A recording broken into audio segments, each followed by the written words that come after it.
Aloha. My name is Roger Jelinek. I'm Executive Director of the Hawaii Book and Music Festival.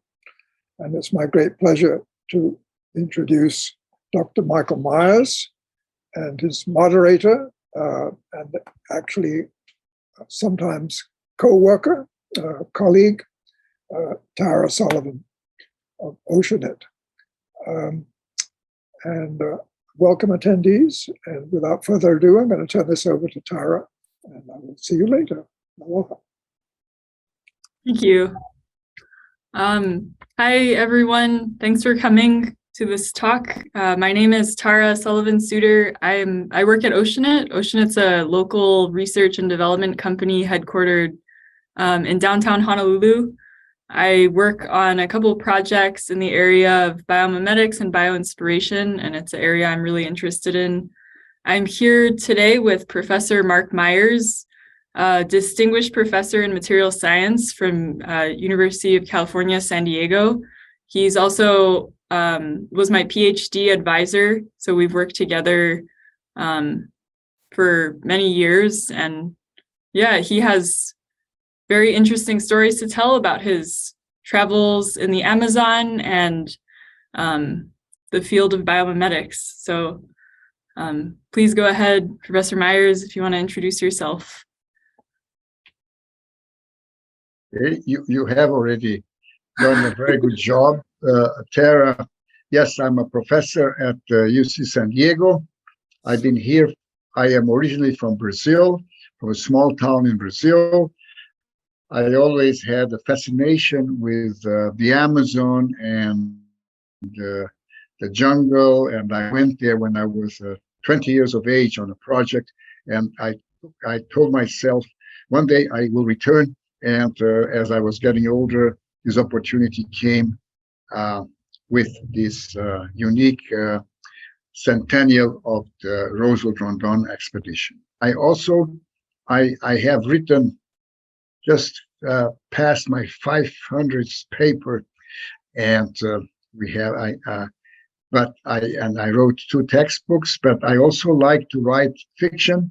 I'll show you first here this book with this very alluring cover here, Yanomami, about Indians in the Amazon. I wrote one about that is a little more about Mars, also with the theme of the Yucatan. And I wrote one, a very romantic book in French, L'amour et l'acier, and in Portuguese, this describes the development of the steel industry in Brazil. Oh yeah, I have one more here about the evil Russians, what they did in Chechnya before that was their practice for all the destructions they are carrying out in Ukraine. This book is almost prophetic. I see everything that I wrote, and they're following this recipe in a terrible way. And I started my writing career actually as a young man at 14 or 13, and like to write poetry, very small, simple poems. And here is this book that I wrote. I translated it to English, and my poems start at the age of 14. And I was encouraged by a priest very much to write. And so I'm just I'm doing my job, okay? And this is the book, River of Doubt, the second edition. The first is lousy, but the second one is beautiful, okay? And this is the book that we're going to talk about today. And thank you. And I forgot to mention, if the attendees want to, please feel free to introduce yourselves in the chat and ask questions using the Q&A bar at the bottom, and we'll go through those throughout the talk. But I thank you, Professor Meyers. I wanted to go over some general background and then some information on life on the journey through the Amazon and challenges you faced. Then I wanted to talk about biomimetics and bioinspiration. And finally, you had a really interesting chapter in your book on the Amazon and how it changes over time and the fires in the Amazon. And I thought that that would be a really relevant thing to talk about. It's not related to biomimetics, but it's interesting and it's really timely. So I guess first, could you describe the field of biomimetics and how you got into the field? Yeah, okay. I did my PhD on shock waves and explosives, and I spent the first 20 years of my life using explosive energy, shock waves, impact ballistics, and in my career. And that is my first specialization in mechanical properties. And then I had the eureka moment when I finally said, I want to do something else. This actually came very early. There was a toucan beak that I found in the jungle, and I found that it was very light, yet strong. There was a dead toucan, and I just saw the skeleton. And this image stayed with me for 50 years, until one day I said, I'm going to start on this. And I got a student, I got a toucan beak, we studied it, and it was an exciting discoveries we made about the structure. And this got me started on this and biomimicry, and trying to use nature as a model for new materials and structures and devices. And I can continue. Then after that I studied abalone shell. We studied abalone shell. We made synthetic abalone. And then we continued, and when Tara came along, she had a very nice project that she did on feathers and on birds. And she studied all kinds of feathers, and then she, using the concept of the feathers, she did bio-inspired designs, some unique designs that she had. And my student was just wondering today, wow, that paper has so many innovative designs. And so she used the feathers and the complex structures of feathers to design materials. And I continue this today with other materials.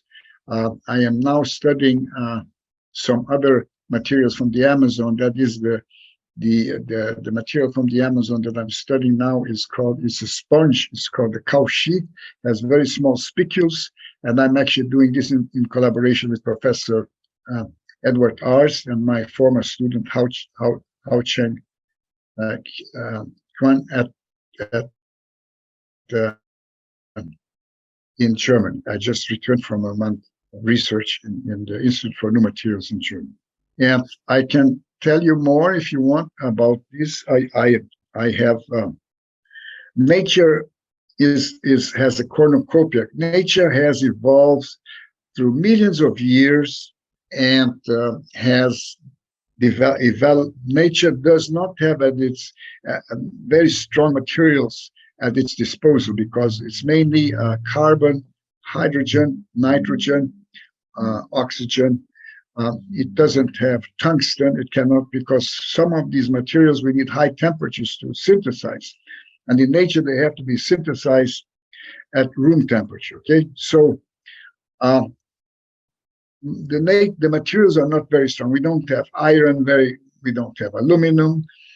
We don't have titanium in nature, in natural materials. So nature has to use the ingenuity to the maximum to make tough structures with these very, let's say, weak materials. So what nature does often is to mix minerals and organic materials in very ingenious ways. And there are some unique aspects that we are learning from nature. And one of them is the hierarchy. That if we look at the molecular level, and then at the micrometer level, at the millimeter level, and at the structural level, nature has these materials have different structures, different designs, so that they complement each other, so that the end product is actually very strong. So we are trying to use these lessons and now using them to make materials, because in the development of the materials, we have somewhat reached the limit of strength, of toughness in conventional design. So now we are going to nature and looking what can nature offer us where we can make something better than existed before. And that's called biomimicry or biomimetics or bio-inspiration. There are different words, but basically is we seek inspiration in nature. I can tell you a very successful, it is not easy to do. It's very difficult. But I'll give you the example, the gecko. The gecko is a little reptile that climbs on walls, and it climbs on walls, and it can even go upside down. And people, there is actually a German or Austrian scientist in 1902, he discovered, he said that it's not glue and it's not little hooks, it's something else. He didn't know what it was, but something else he indicated in his paper. He was a very curious man. He put the gecko in vacuum and then sucked the air out, and it still stuck. So he said it's not suction cups either. So he said there's some force there. We now know that these forces are called van der Waals forces. And these forces are not very weak, and they are very weak, and we don't feel them. When I put my hands here, I don't feel any attraction, but there is an attraction, but it's tiny. But if I now divide my hand into tiny little setae and spatulae, micrometer sized, then this force becomes larger. And we have the example of Spider-Man. Spider-Man can climb walls. It's possible, but it is feasible with small animals. The gecko, for instance, weighs 100 grams. So especially in the Institute for New Materials, Professor Ars and his whole team have been taking this concept and making synthetic attachment devices. So they now have reached a point where they create little surfaces that stick, and so you can take in the semiconductor industry little chips. You can lift chips, move chips, and deposit chips. So without causing any surface damage, no glue needed, nothing. And the eardrum, inside of the eardrum, they developed a patch for the eardrum. When there's a perforation in the eardrum, they insert this little patch, and no glue needed, nothing. It will just stick to the inner drum, to the eardrum. And so this is an example. We have an example that we use in everyday life, and that is the Velcro. Velcro is an example. We don't even think about Velcro, but Velcro comes from velour crochet. There's a Swiss engineer that found the hooks in some seeds, and his dog was full of these burrs. And he looked at the burrs, and he analyzed the burrs, and there were tiny little hooks. And then he had kind of a moment, a moment of inspiration. He said, I'm going to reproduce this and make something with loops and hooks, little loops and hooks. Okay, and he succeeded, but it took him 10 years. And now this is a huge, we take this thing, Velcro, for granted. Okay, so this is, this is more or less bio-inspiration. Okay, did I answer your question? Yeah, no, that was great. Thank you. And in this book here, I have a chapter here. The last chapter of the book here actually talks, not the last, one of the chapters of the book talks about bio-inspiration. And if I'm not mistaken, I have Tara's feathers here. There are. I saw that. Yeah. Scientific observation and experiments. Yes, I have these feathers here. Here, see, they are here. And the book is here. On page E35. See that some of the pictures you can. And so, study by Tara Sullivan. Okay. I don't know if you knew that. Yeah. Okay, so all right. So I guess getting to the book, yeah. Can you explain why did you decide to do this journey, and what were the goals of it? I don't think a lot of people realize exactly how difficult this journey was, and how long it was, and how much you had to plan for it. Okay, so I don't know if many people know the journey, the epic journey of Roosevelt and Rondon in 1914. Okay, I'll describe that first, and then Roosevelt was an adventurous spirit. He had been president of the United States twice, and he had been invited to give lectures in Argentina. But when he stopped in Brazil, he said, "Aha, I would like to visit the Brazilian jungle." And he coordinated this with the museum, I think the museum in New York, Museum Natural History in New York. Okay?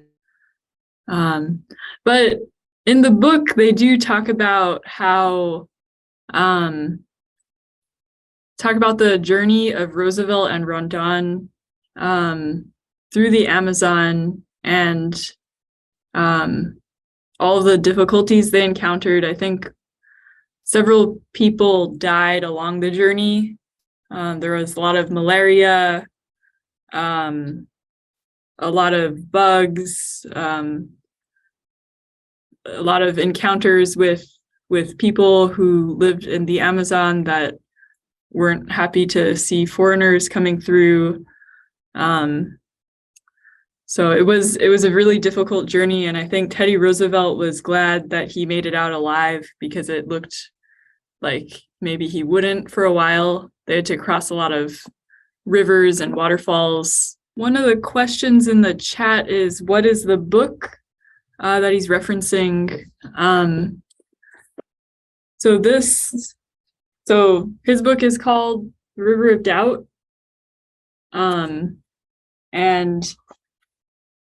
there's another book called The River of Doubt by Candace Millard that goes, I think it covers the Roosevelt-Rondon scientific expedition. And then the one that he wrote covering his expedition is also called The River of Doubt, reliving the epic Amazon journey of Roosevelt and Rondon and its centennial. So as Professor Meyers mentioned, I studied the feather, and feathers are really interesting structures. They're different on flying birds versus birds that don't fly, and they're different on the wings of flying birds versus the down feathers of birds. So on the wings of flying birds, you have these really interesting interlocking hook and groove structures that form a surface that's able to capture air easily, but still be very flexible. And I wish I had a model to show here, but that's a really interesting feature about them. They're able to come undone. The hooks and grooves can detach from one another and then reattach and almost heal themselves that way if forces get too strong. And the bird, when it's preening, it goes in and it makes sure it reattaches. It runs its beak along the feathers, reattaching all of these hook and groove structures so that the feather is able to be very robust when it's in flight. And feathers are made completely out of keratin, beta keratin, which is not quite the same, but very similar to your hair, the material that hair is made out of. So it's not a very robust material to begin with, but the way that it organizes itself allows it to hold up in flight, and really allows the bird to be able to use feathers to its advantage in flight. And you actually see, when you look at charts of how birds evolved from dinosaurs, you see that feathers come up at the same time as you see flight in dinosaurs, and that kind of helps further to show that it's they're just super important to birds being able to fly, and they're actually necessary for birds being able to fly. there were some experiments that I read papers on when I was a graduate student, where people actually removed wing feathers of birds and kind of showed that with those feathers removed, they were no longer able to fly. So they're really important structures, and they have very interesting hierarchical structures. And I created materials mimicking those structures in order to create materials that may help us with making better drones or wings that are more efficient to be able to fly better and more efficiently. Thanks for joining us. Yeah. Um, So we can continue our conversation. sure. I will continue here on the River of Dalton. And so in 1914, and they went and they lost 3 people died. Roosevelt almost lost his life. It was a very extreme difficulties, and this is in the only Meyers Roosevelt, and this actually precipitated his death, this journey into the Amazon. So when the centennial came around, I had this idea. I don't know where it came from, but I think from my youth, that I'm going to repeat his whole journey using the same methods and using the same tools that he had. So I associated myself with 2 Brazilian officers, and we went down. We went up. We did it in 4 years. Subsequent years, we went down the river. We went all the way from Paraguay all the way to the end of the river. We did it in 4 years, but using the same means of transportation. We used the boats, we used kayaks, canoes, we used horseback, and we walked. And we actually had, I have to say, it was a much more difficult journey than I had expected. We are fortunate. We had good officers that helped us, and we always said that when the river was in front of us, we are very careful, but sometimes there is no option, and you just go down the river and hope for the best. Okay? And so we did it, and then I put together this was not just an adventure, but it was an expedition, because we made scientific observations. We looked at the fauna, the flora, and in general at the environment, and these things I put together in the book. One of my colleagues from graduate school, who is also a student of Marc Meyers, looks like he's in the chat, or he's attending. So nice to see you. Yeah, so I think maybe we can proceed when they get back online with some of the biomimetics and bioinspiration work that Professor Meyers and Professor Arts have done. I think that would probably be most interesting to the group. Well, I was just going to say, of course, we have a joint paper, Bioinspiration. Yes. Yeah. Do you think that you could introduce yourself, Professor Arts?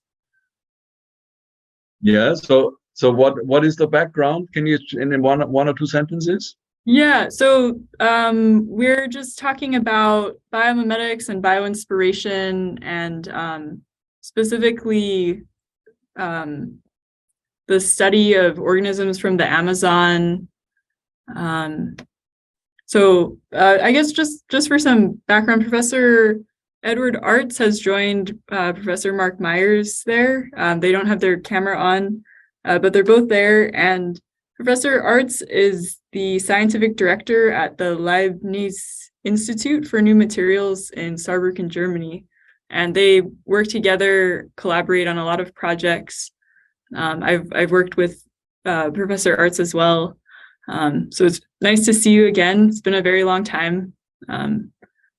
But yeah, we'd like to, I guess, hear about maybe your collaborations together on some of these. I heard about a sponge from the Amazon. Yeah. Yes. Well, thank you very much. So that was all a very, very kind introduction. Well, obviously, I got also infected by this bio-inspiration virus that we can learn a lot from nature. Even considering maybe not all the solutions in nature are optimal, right? They're just sufficient for survival, but they have been tried for over long periods of time and by trial and error. And I think we have in several instances found cases where the solutions are really also counterintuitive. So if it had been just by engineering, one would not even have found these solutions. Our most important example has always been adhesion. Now, together with Professor Meyers, we've been able to look at very new things that he brought from his expeditions. So I think the sponge is still really work in progress. There's not much we can definitively tell about this. But did you mention the Stinger project? I did not. Yeah. So this is something which also came up through our joint postdoc, Hao Cheng Chan, who started to work on sharp stingers in nature for defense and for attack. So these are also obviously very important instruments for survival. And it turns out that after looking at many different taxa and plants and animals, that there seems to be a universal shape for these sharp objects. And it's not, as one would assume, a simple linear conical shape.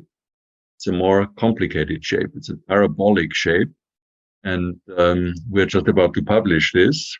We think that the reason for this is a mechanical one. If you make it too sharp, then it will be mechanically unstable. So we put mechanical buckling there. And of course, if you make it too blunt, then it will not be able to penetrate skin, for example. And so there is a trade-off between penetration and buckling, and nature seems to have found an optimum geometric shape that fulfills both conditions, more or less. Well, ideally, but it's a trade-off. If you optimize one, you don't have the optimum in the other case. But with this parabolic shape, which actually is probably not even that easy to produce, right? That's really interesting. I hadn't heard about that before. Yeah, I hadn't heard about that at all. So that's very new research. And maybe we're also asking ourselves, can the discovery is one thing, but can we then also use this for some optimization in some other field, and maybe that could lead to new concepts for needles, or injection needles, for in the biomedical field and so on. Although the materials are, of course, very different than the ones used in nature, but it's something we are currently exploring. Contribution about exactly I already talked about this. Okay. This is a very mature subject nowadays, and many groups worldwide have worked on this. Now, the specialty that we're pursuing now is really to bring it to the market as an innovation for very sustainable pick and place processes. So for robots that do not need energy to pick something up. So in a way, we are trying to innovate or to revolutionize the fingertips of the robots.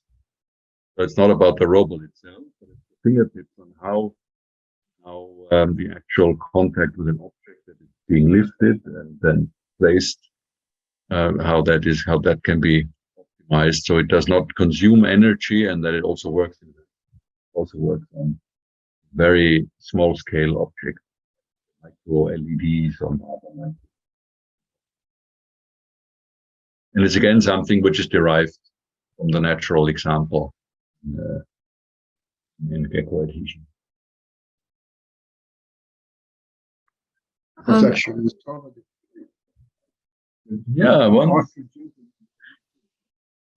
Professor Meyers, it's a little hard to hear you. I can hear Professor Yeah. Arthur, but Okay, I'll come closer, but there we can go. you hear Yeah, me there we better now? yes. Okay, Uh-huh. I had moved away for it. So So another organism in the Amazon that you looked at were piranha teeth, right? yes, piranha teeth. We studied. Yeah, we studied the bite of the piranha and the force of the bite of the piranha. We took piranhas. We stuck the instrument, a pressure measuring device into the piranha mouth, and we are able to measure the bite. We actually are mythbusters because we show that the piranha bite is not that strong. Like something like this, you could be like your hand. The key in the piranha is the cutting edge of the teeth. That is the fabulous ability that the piranha has. Very sharp. It's a razor. And the guillotine action, also a guillotine action like this. And so this gave us, actually, we put it in a paper. It was a little bit of like piranha scissors. I don't know if you remember. We had a piranha-inspired scissors that would have the shape of the piranha teeth to cut through collagen and skin. There is a cornucopia of ideas in nature that we explore, and then one has to go into nature. And this, what we are doing now, is also we are expanding this, and other people we are interested in natural fibers of the Amazon, very strong fibers, and we are studying the strength of these fibers and building and making using these natural fibers.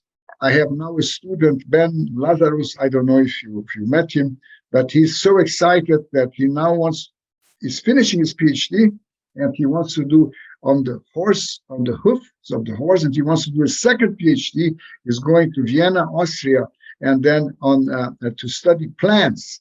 And he wants to go to the Amazon, and they have given him the carte blanche to go to the Amazon, collect all kinds of different specimens of this fantastic biological diversity of the Amazon, study them, and see if he can get new bio-inspired designs and materials. Interesting. Yeah, plants are really neat, and I don't think that they've been studied quite as much as other organisms. That is correct. Yeah. Yeah, there's Pioneer. Sorry, what was that? Then Lazarus will be the pioneer of plants. Yes, yeah. I know that in your book you have a section on the square structure versus the circular structure, and oh yes, that's right. The plant in the Amazon that has a square stem. Square cross section, that is true. Yeah. Could you talk about that a little bit? I don't know why. I know that the seahorse has a clear tail. Sorry, you gotta come a section. little closer to the microphone.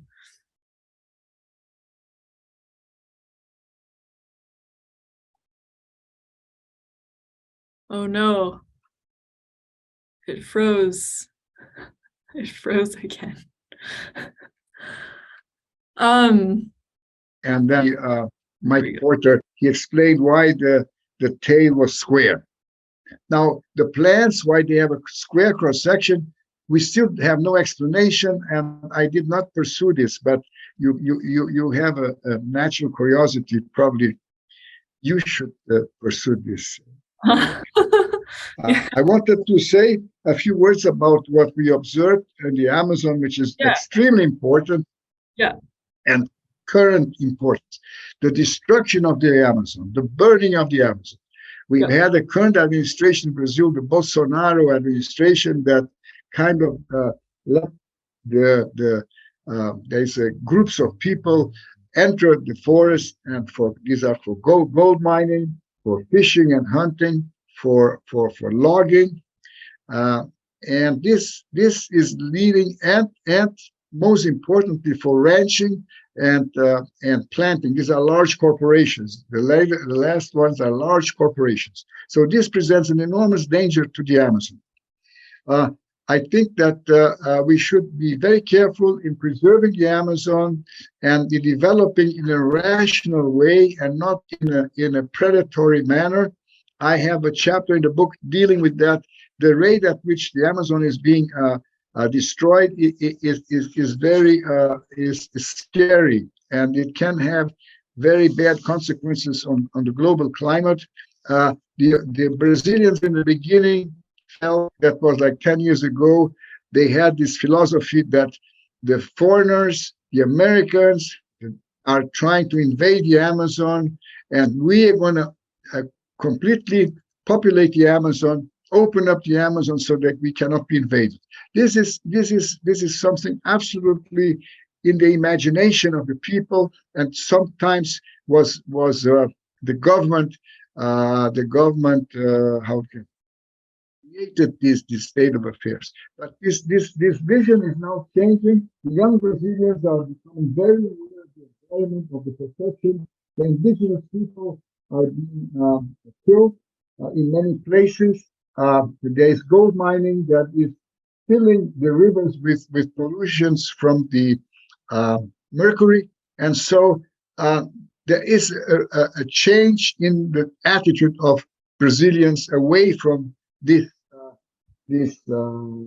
idea that the United States or United Nations was looking at a possibility of taking over the Amazon. And this, so I also described this in the book. I have seen both sides of the coin. I have seen the large agribusiness that really would like to take over the Indian land, and if they have the chance, they will do it. And they will, as they have done it in the past. There was a law that if the land had indigenous people in it, then it could not be exploited.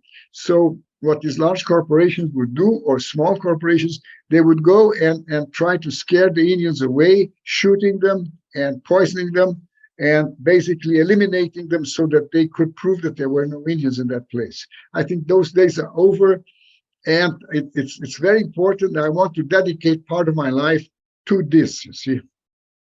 I am going to Brazil, and I have a very famous Indian chief, and I want to visit him and write a book about his life, because I think that those are extremely important issues in our current world. And I think in the book you talk about some of the conversations that you had with the local people there in the Amazon, how they illegally log the trees on their land, and they don't listen to them, and they're actually these groups are very violent, it sounds like, in how they very aggressive. I was in last year. I went to a river called the Javari River. It comes as the most remote river in the world, and we went up the Javari River. It's very well preserved and very well. But after we went there, a few months after we went there, there was an English reporter together with a Brazilian environmentalist, and they were both killed there. And it caused a lot of controversy. Bolsonaro said, "Oh, they shouldn't have been there." I mean, that is a very wrong attitude to take to justify this crime. They later on caught, after there was a lot of pressure, international pressure, they were able to catch the people that were fishermen that entered into the lands of the Indians. They fished, commercial fishing, and they used the resources that the indigenous people had. So this happened in front of our nose. We were in this river, and it's amazing that we almost witnessed this tragedy. And why? So I think sometimes people wonder why these groups burn why they purposefully set fire to the Amazon. you kind of talk about different reasons on what they're trying to do there. Okay. A person has laid claim to a large piece of land. Okay, then according to the law, Brazil has lots of beautiful laws, the best laws in the world, but they are not implemented. No? So he cannot cut the forest down. It's not allowed to cut the forest down because only.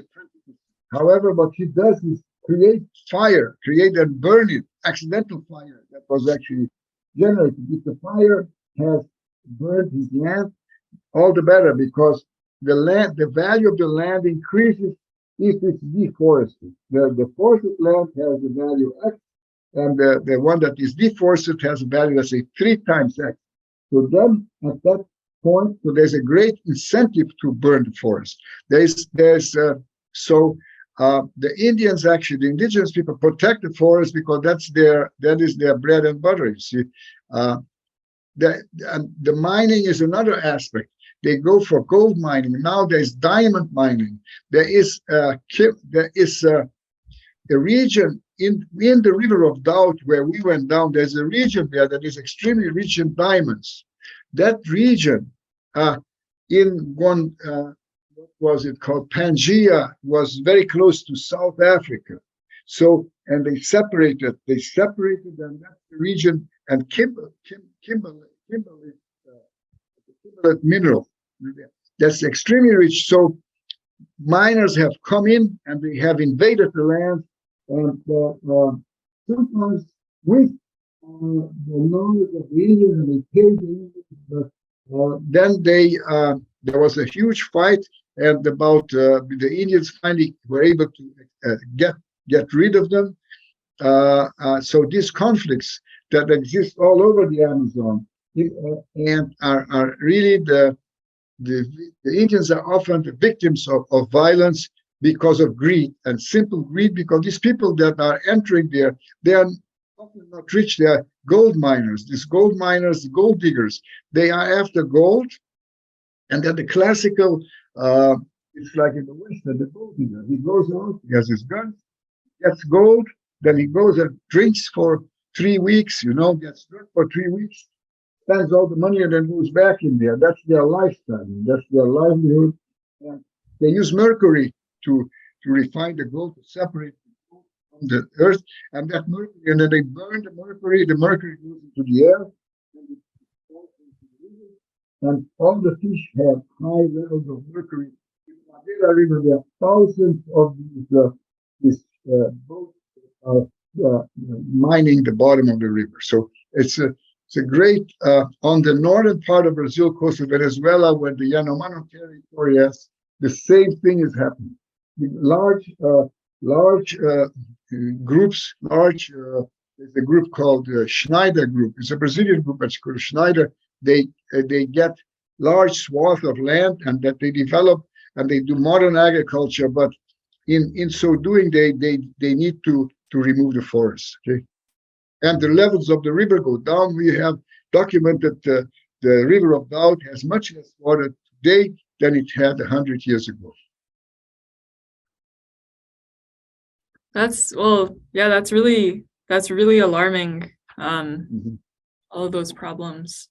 Yeah, they are scary. Yeah. And the governments, the local, the state governments, they somewhat support. They are paid by these people. They support these people so that the environmentalists are losing ground, especially if the federal government is. All right, looks like you froze there again. If anyone has any questions, could you please put them in the Q&A or the chat, and we can go through them once he gets back online. Okay, so I have explained hopefully my motive behind this journey. Yeah. And if anybody is interested in the details and our suffering, it's provided here. Yeah, I've opened up the Oh, yep. There's the book, River of Doubt. And the second, Second edition. Second edition has the biomimetics chapter and the Amazon. yes, has the whole thing. Yeah, it's more Yeah. complete and much improved. The first one has it too, but the second one has primarily the burning of the Amazon. The burning of the Amazon is Yeah. Do you think we only have a few more minutes left, but I was wondering if you both could kind of conclude on where you think the field of biomimicry is going. I'll be questioning you. Well, that's a very good question. I think that there are still many material solutions to be discovered, and they will lead to some interesting concepts that we have not thought about yet.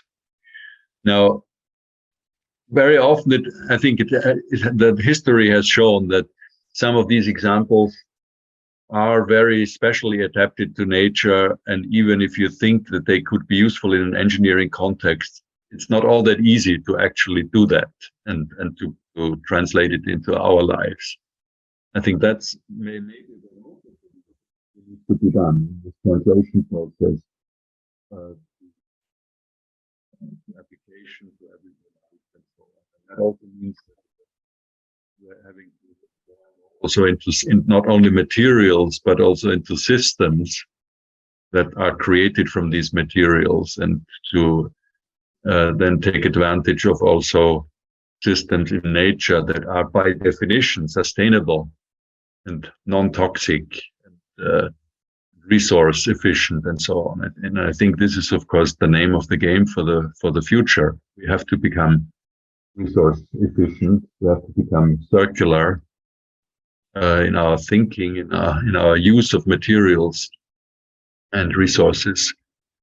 This is going to decide whether we're going to make it.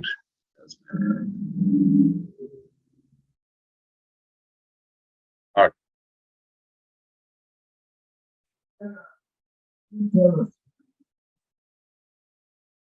Sorry, you're kind of cutting out.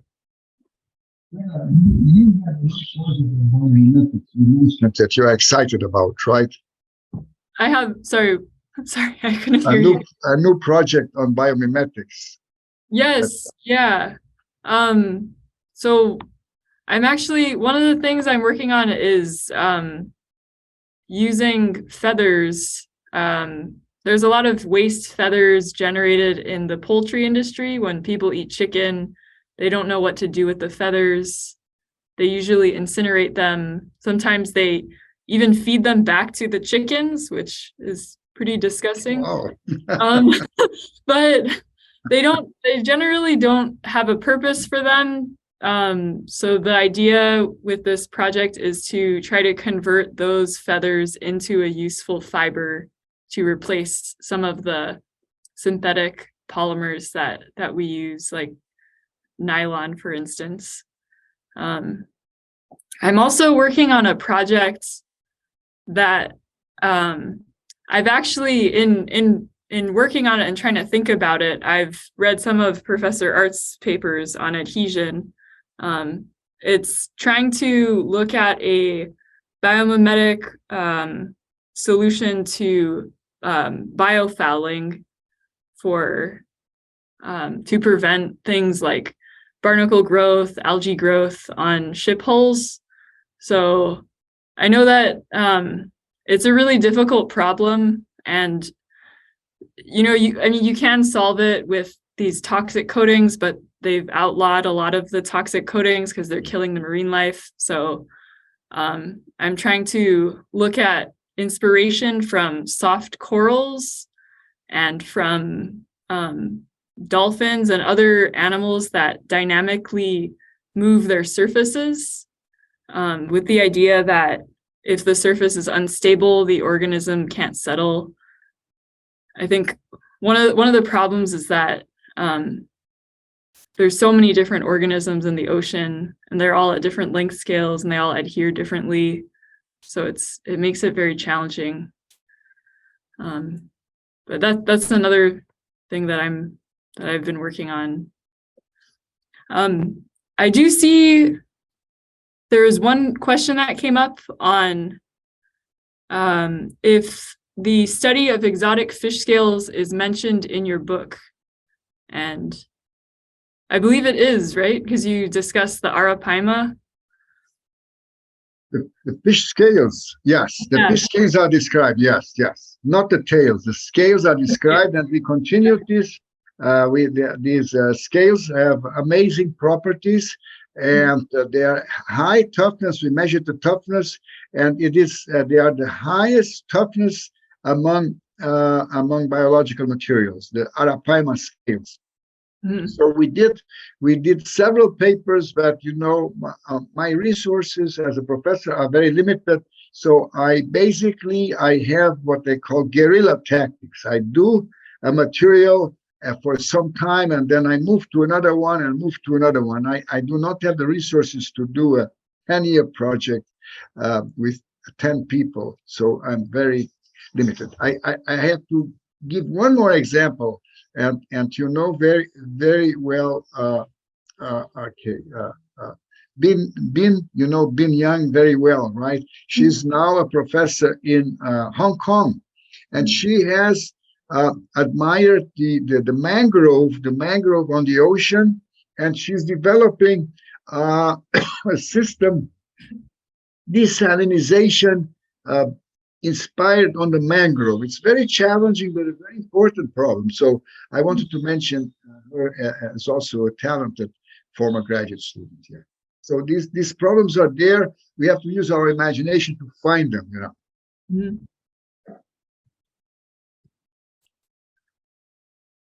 Right.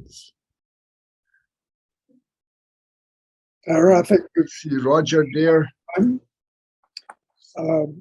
So I want to thank you very much for overcoming extraordinary technical difficulties. Yeah, from my part, you see, my internet is very bad, my fault. But I did glean a lot of fascinating insights that I've never encountered before, and I'm sure other people did too. So I want to thank you very much, and I wish you all success with your book, and even more with your championship of the Amazon. I think bearing witness, knowledgeable witness, is obviously vital, and you clearly have a lot of advantages in being able to do that.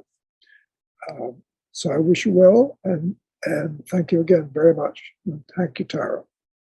Thank you. Thank you very much. Yeah. Aloha. Yeah, aloha.